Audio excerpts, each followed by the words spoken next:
दिल्ली के आसपास किसानों को भ्रमित करने की बड़ी साजिश चल रही है।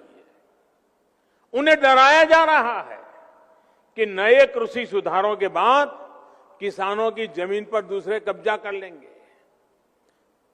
भाइयों बहनों, मैं आपसे जानता हूं, क्या कोई डेयरी वाला आपसे दूध लेने का कॉन्ट्रैक्ट करता है तो आपकी गाय भैंस ले जाता है क्या? कोई फल सब्जी खरीदने का उद्यम करता है तो क्या आपकी जमीन ले जाता है क्या? आपकी प्रॉपर्टी उठा के ले जाता है क्या? साथियों, हमारे देश में डेयरी उद्योग का योगदान कृषि अर्थव्यवस्था के कुल मूल्य में 25% से भी ज्यादा है। ये योगदान करीब करीब 8 लाख करोड़ रुपए होता है। दूध उत्पादन का कुल मूल्य अनाज और दाल के कुल मूल्य से भी ज्यादा होता है। इस व्यवस्था में पशुपालकों को आजादी मिली हुई है।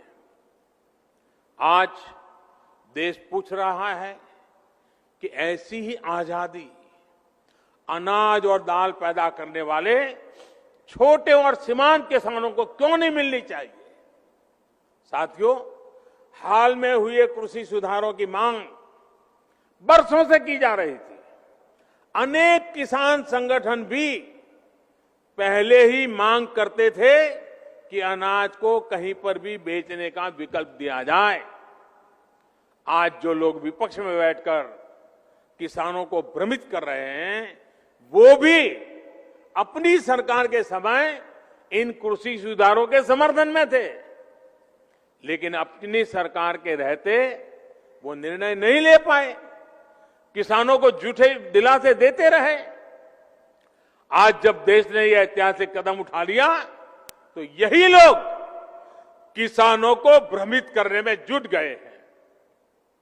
मैं अपने किसान भाई बहनों से फिर एक बार कह रहा हूं, बार बार दोहराता हूं कि उनकी हर शंका के समाधान के लिए सरकार 24 घंटे तैयार है। किसानों का हित पहले दिन से हमारी सरकार की सर्वोच्च प्राथमिकताओं में से एक रहा है। खेती पर किसानों का खर्च कम हो, उन्हें नए नए विकल्प मिले, उनकी आय बढ़े, किसानों की मुश्किलें कम हो, इसके लिए हमने निरंतर काम किया है। मुझे विश्वास है हमारी सरकार की ईमानदार नीयत, हमारी सरकार के ईमानदार प्रयास, और जिसको करीब करीब पूरे देश ने आशीर्वाद दिए हैं, देश के हर कोने के किसानों ने आशीर्वाद दिए हैं।